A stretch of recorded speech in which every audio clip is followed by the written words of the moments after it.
Hey, it's AP Experiment. Welcome back to Rainbow Six Extraction, and I thought I'd talk to you guys about the upcoming Crisis event, which obviously is right around the corner. As of today, it's going to be August the 5th. So I'd say we're about 5 or 6 days, maybe a week or so, or 5, 6, or maybe a week or so out from the next Crisis event. Seeing as the last Crisis event was about the middle of May, about May 10th, I believe.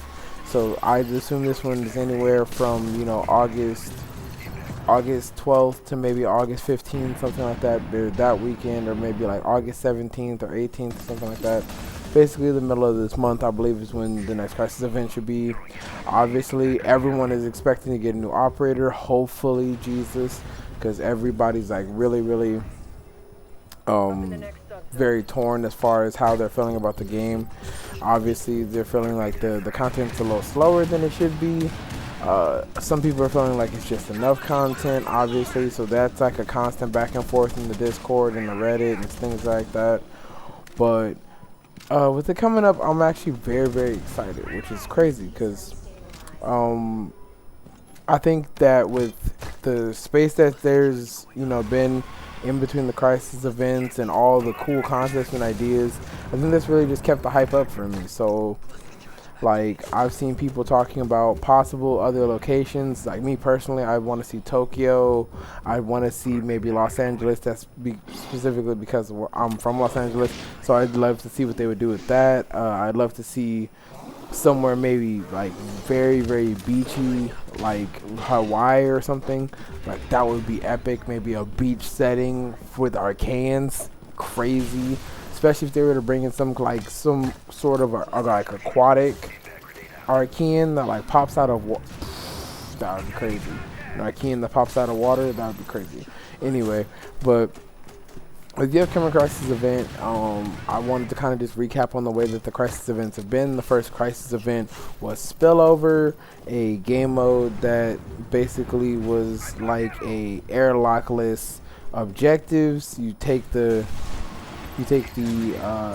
foam capsule from the spawn point or the extraction point, and you basically place it in a certain area while doing a certain objective and having certain mutations go off. But it's continuous, that where you consistently have enemies, there's no real breaks in between, and you're still on the 15-minute, I believe, time limit. Very fun, very cool, very stressful if you have teammates that are not cooperating with you. And then the second, obviously, Crisis event that was more recent was Nightmare Fog, where the entire map is covered in this fog that's hallucinogenic, and you're supposed to be able to, you're supposed to try to basically do all the objectives kind of quickly to make sure to keep the hallucinogens down and make sure you hit all of the secure rooms to get the neurotoxin to fight it. So I think with this next one, obviously the next game mode we're going to get, I think is going to be something wild. Obviously, I don't know exactly what it is, but I would like to think that it would be something maybe,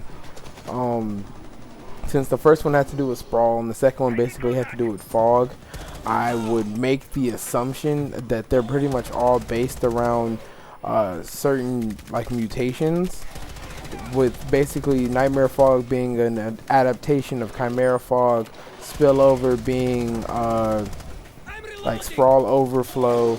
So maybe the next one has to do with the explosive mines and stuff. That would be very interesting. It'd be very different. It's not something that I probably would super enjoy depending on how they implement it. So I think maybe that might be the next one. That would be interesting for me to see. Maybe or something with the blinding spores would probably be insane. Like something like an event based around the binding spores probably would be nuts. But it's been AP Experiment. Leave your ideas in the comments, and I'll catch you in the next one.